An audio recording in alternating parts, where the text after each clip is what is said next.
What's up, guys? Welcome back to the channel. Welcome back to this week's video.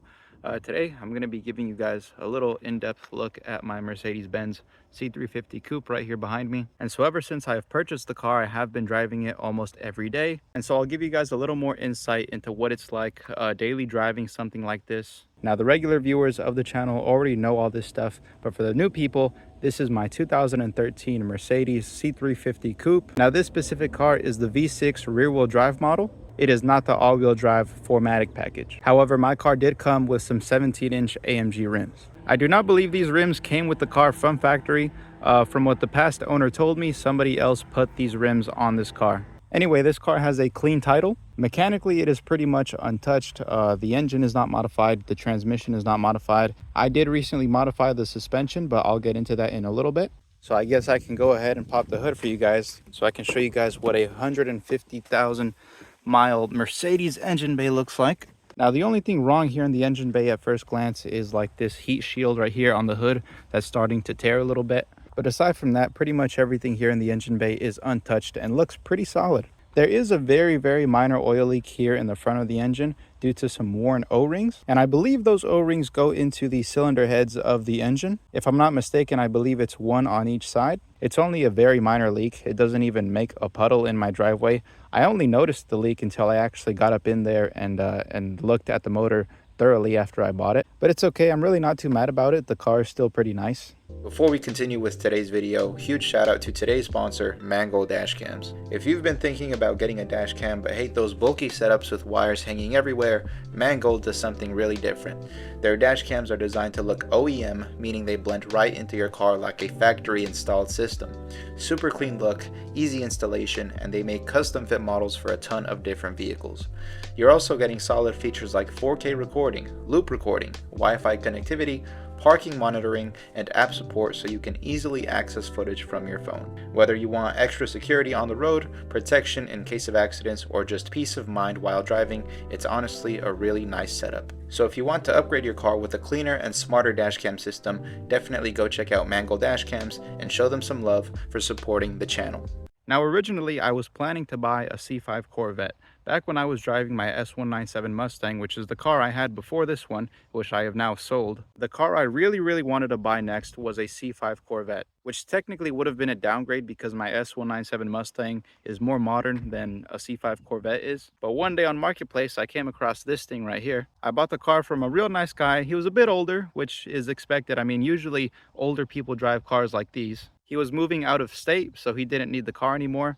He wanted $7,000 for the car. I offered him $6,000 and the deal was done. Frankly, I never thought I would ever own a Mercedes, much less own a Mercedes at 20 years old. People that have known me for a long time know that I'm really more of like an import or even an American muscle kind of guy when it comes to cars. Never really cared for like exotics or, you know, BMWs, Mercedes, Audis. I never really cared for any of all that stuff until now. Ever since I bought the car, it's actually really impressed me, and I do feel like it kind of fits me more than my Mustang did. Now, my favorite thing about this car, other than the fact that it looks beautiful, is the fact that it's a two-door coupe. Now, these Mercedes W204s are really not all that uncommon, but most of the ones that you'll see on the road are the four-door sedans. So I think I was really lucky to find this one in such a well taken care of state while also being a two-door coupe. Now, the car does have worn suspension, which I already knew going into it. The past owner was very transparent with me and told me that the suspension was going to need work, which I was totally okay with because for the $6,000 that I paid, I already knew that this was going to be a pretty good deal. Now, about a month ago, I did order a set of Rev 9 coilovers to put on this car. And then I went ahead and installed the coilovers on the car, and they were absolute garbage. My tires were rubbing, my fenders were scraping. It was not a fun time. If you have a W204, do not buy the Rev 9 coilovers. I do not think they are good. If you really want to put coilovers on your W204, try to spend a little more money and get the BC Racing kit, which I know is expensive. It's over $1,000, but if you really want to put coilovers on your W204, just go with the good stuff. Go with BC Racing. So I just went ahead and put the stock suspension back on. The Rev 9 coilovers did make the car look lower. and the car was actually looking really good. In my opinion, this stock suspension that I put back on, although it's worn, it still feels better than the way it did with the Rev 9 coils. But sometimes you just got to learn things the hard way, am I right? So what I've done now is I've ordered a full set of OEM struts and coils for the car, but I've also ordered some H&R lowering springs. So as soon as all that stuff gets here, I'm going to be taking the OEM coils out of the struts and then putting in the H&R lowering springs and throwing all that stuff onto the car. And hopefully that'll be the right combination for what I'm trying to achieve here on my car.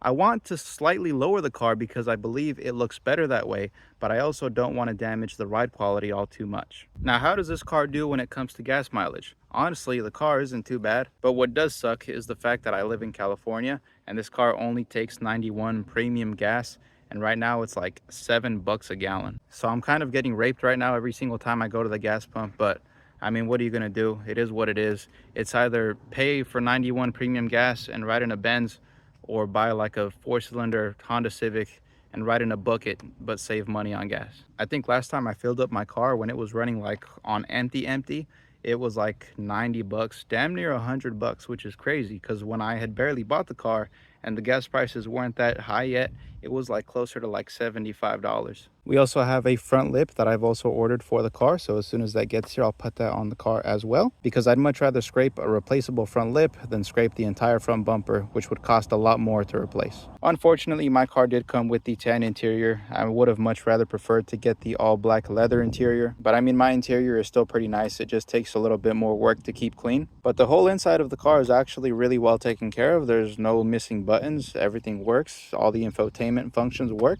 The stickers here on the window buttons are starting to peel, and this seat is the only one that's starting to peel as well. But aside from that, everything is complete and everything works perfectly. And this car is a 2013, so it comes with a lot of modern functions. Let's just let this infotainment system boot up real quick and I'll show you guys everything the car comes with.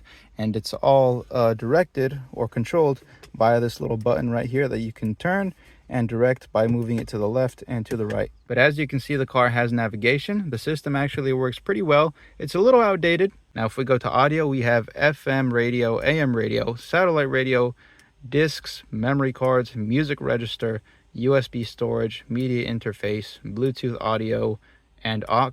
And then if we go to system, it has a clock and you can adjust settings and whatnot. Now, I know that I already had a big ego before I bought this car, but after I bought this car, my ego and my confidence and my arrogance just skyrocketed. I mean, it's almost impossible not to be arrogant when you're 20 years old in a Mercedes-Benz. Yes, it's a second-hand, high-mileage Mercedes-Benz, but it's still a Mercedes-Benz nonetheless. So now let's go ahead and go drive the car, and I guess I'll do like a little pull or two for you guys, and I'll use the paddle shifter so you guys can see what that's like as well.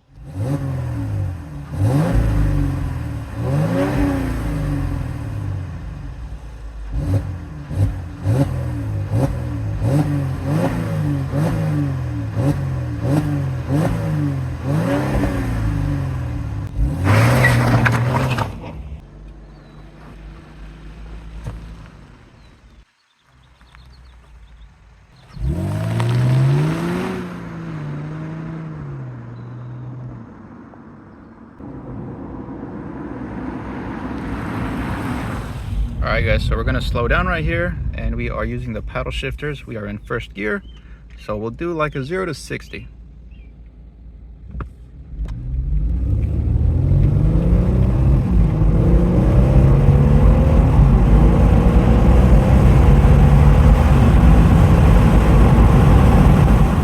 Yeah, it's not the quickest thing in the world by any means, but for a rear-wheel drive V6, I think it's a pretty quick car. We'll see what the future holds in terms of maintenance costs and repairs, because when it comes to stuff like this, like Mercedes-Benz and BMW and Audi, people always say that the maintenance and the repair costs are going to be a lot more than they would be if you were to buy like a Honda. And while that definitely is true, it really hasn't been all that bad for me so far. Then again, I've only really owned the car for about 5, maybe 6 months now. So we still have a lot more things to learn and experience when it comes to owning this car. Anyway, with all that being said, thank you guys for watching this week's video. I'll see you guys in the next one. As always, thank you guys for supporting the channel. And let me know what kind of videos you guys would like to see next here on the channel. Obviously, we have upcoming C350 content we have upcoming New Edge Mustang content, and we're gonna have more car show vlogs all throughout the year. But if you guys want to see more kind of instructional videos, or if you guys want to see more like day-to-day vlogs of what I do, let me know down in the comments below, because I'm always open to any input from you guys. Anyway, thank you guys for watching this week's video. I'll see you guys next week, and remember to like, comment, subscribe, and all that stuff, and I'll see you guys in the next one.